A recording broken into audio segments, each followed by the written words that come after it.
Mái tóc công chúa màu xanh của Đàm Tùng Vận đang là chủ đề hot trên internet. Hình ảnh mới của cô thực sự cuốn hút. Đàm Tùng Vận xuất hiện lộng lẫy với kiểu tóc công chúa màu xanh lam điện, hoàn toàn thoát khỏi hình tượng cô gái ngọt ngào và vận dụng phong cách cyberpunk để diễn giải một tuyên ngôn thời trang về tuổi tác và tự do.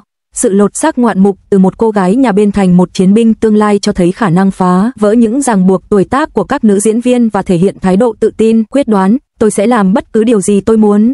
Đây không chỉ là một bước đột phá về phong cách mà còn là lời tuyên bố về khả năng phụ nữ có thể thoát khỏi những ràng buộc thông thường.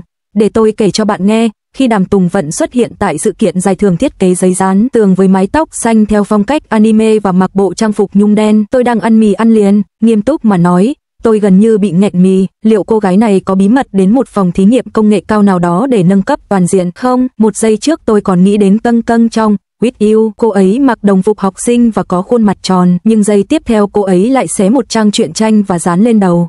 Nói sao nhỉ, nó giống như chú chó Golden Retriever mà bạn đã nuôi 10 năm nay bỗng dưng bắt đầu nói chuyện với bạn về cơ học lượng tử, cảm giác vừa hơi sốc, vừa hơi, thật tuyệt vời. Chúng ta hãy nói về kiểu tóc công chúa của cô ấy. Nói một cách đơn giản, kiểu tóc này bao gồm việc cắt phẳng phần tóc ở hai bên khuôn mặt chỉ bằng một nhát kéo, có nguồn gốc từ các quý bà quý tộc thời Heian của Nhật Bản.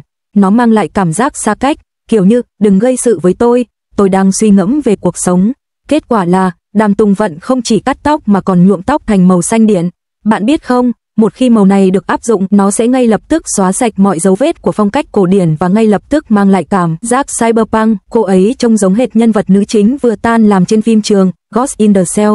Đến lúc này, chắc chắn sẽ có người nhảy ra và nói câu tương tự, anh 35 tuổi rồi mà vẫn làm những việc này sao? Anh đang cố tỏ ra trẻ trung à? Lại là vẻ mặt con gái đó nữa rồi, tôi chán ngấy nó quá. Chúng ta có thể ngừng nhanh chóng gán nhãn cho mọi người được không? Nếu bạn nhìn kỹ, bạn sẽ thấy rằng Đàm Tùng Vận không hề sử dụng chiêu trò nữ tính lỗi thời đó nữa. Hãy nhìn kiểu tóc đuôi ngựa kép của Dương Mịch trước đây, chúng là kiểu tóc gì? Đó là một chút quyến rũ nữ tính được thêm vào như một gia vị cho luồng khí mạnh mẽ của tôi là nữ hoàng. Nhưng lần này, Đàm Tùng Vận không hề có ý định tỏ ra trẻ chút nào. Cách cô ấy đứng đó, với vẻ tách biệt và bình tĩnh trong ánh mắt cùng với mái tóc xanh phi nhân tính khiến cô ấy trông giống đối tượng thử nghiệm số 15 hơn là một đứa trẻ 15 tuổi. Cô ấy không bao giờ muốn bạn nghĩ cô ấy ngọt ngào, mà là cô ấy muốn bạn nghĩ cô ấy ngầu, một sự ngầu vượt qua tuổi tác và giới tính, một sự ngầu lạnh lùng, mang hơi hướng tương lai. Như vậy thì tiên tiến hơn. Bộ trang phục này khá giống với trang phục của địch lệ nhiệt ba tại sự kiện Met Gala cách đây không lâu. Bạn thấy cô ấy có đẹp không? Chắc hẳn là đẹp lắm, nhưng quan trọng hơn, cô ấy đang sử dụng thời trang để kể một câu chuyện. Dilraba kể một câu chuyện thần thoại về một vùng đất phương Đông kỳ lạ, trong khi Đàm Tùng Vận kể một câu chuyện về việc phá vỡ ranh giới. Bạn thấy đấy, đẳng cấp cao nhất của thời trang không còn là ai có chiếc váy đắt tiền nhất hay đồ trang sức lấp lánh nhất nữa, mà là ai có thể kể câu chuyện thú vị nhất. Tại sao cô ấy lại có thể làm nổ tung đám đông khi chơi bản nhạc này? Bởi vì độ tương phản trên khuôn mặt đó quá lớn. Hãy tưởng tượng, một khuôn mặt tròn đã đóng vai cô gái nhà bên trong 10 năm với vẻ ngoài ngây thơ và vô hại. Đột nhiên một ngày nọ nó quay ngoắt 180 độ và cố gắng tạo ra vẻ ngoài hung dữ. Như vậy, giống như việc ném một cục đá khô vào một cốc nước ấm, nó ngay lập tức tạo ra hiệu ứng khói và kỳ ảo. Nếu đó là một người có khuôn mặt lạnh lùng, xa cách và trông giống như một siêu mẫu, mọi người có lẽ sẽ chỉ nói, thời trang đấy, và bỏ qua.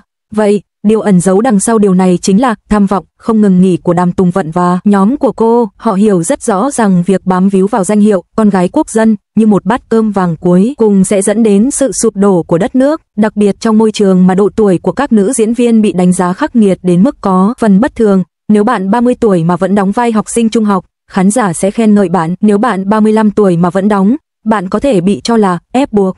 Vậy chúng ta nên làm gì? Chúng ta không thể đợi đến khi khán giả chán rồi mới bắt đầu thay đổi, đúng không?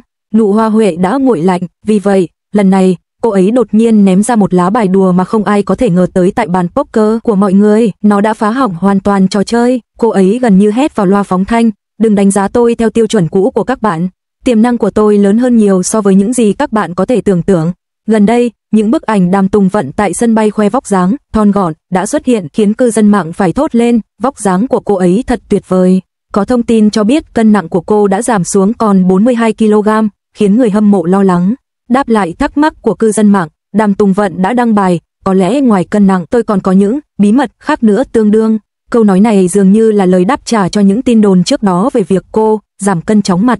Đàm Tùng Vận gần đây đã hoàn thành 3 bộ phim truyền hình, một phim kỳ ảo, một phim cổ trang và một phim khác hiện đang trong quá trình quay. Cô đã làm việc không ngừng nghỉ, ngày đêm bị xáo trộn hoàn toàn. Điều này đã ảnh hưởng đến sức khỏe của cô. Vừa hoàn thành vai diễn một cô gái miền núi trong Tôi và Số Phận, cô lập tức bắt tay vào quay Lan Xiang Rugu. Cô đã quay những cảnh mùa đông trong chiếc áo khoác dày vào mùa hè, và trước khi kịp hồi phục sau cơn đổ mồ hôi, cô đã quay Tiểu Yêu. Với kỹ thuật đu dây và nhào lộn, cô đã hoàn thành 3 bộ phim truyền hình cùng một lúc, minh chứng cho sự tận tâm của mình. Tuy nhiên, khán giả đã chứng kiến tất cả và cảm thấy thương hại cô. Mặc dù thân hình gầy gò của Đàm Tùng Vận khiến nhiều người đau lòng, cô vẫn chọn tham gia những dự án phim kinh phí lớn, với kịch bản do CCTV lựa chọn, đảm bảo kỹ năng diễn xuất vững chắc và không gian rộng mở cho màn trình diễn của cô. Từ Go Ahead đến Please Come Director, diễn xuất tuyệt vời của cô đã đưa những bộ phim này lên hàng sao. Đó là lý do tại sao cô vẫn là một nữ diễn viên hàng đầu ở tuổi 35. Cuối cùng, thành công lần này của cô không phải là nhờ vào trò chơi tuổi tác nhàm chán là trông như 15 tuổi ở tuổi 35. Chính một nữ diễn viên 35 tuổi, người được mọi người coi là cô gái ngọt ngào, đã cho chúng ta thấy ý nghĩa của sự tự tin và tự do, làm bất cứ điều gì tôi muốn. Điều này thú vị hơn nhiều so với việc chỉ khen cô ấy còn trẻ, phải không? Cô ấy đã làm một điều vô cùng thực tế theo cách giống anime nhất. Cô ấy đã đấm vỡ tan rào cản tuổi tác vô hình đè nặng lên tất cả phụ nữ.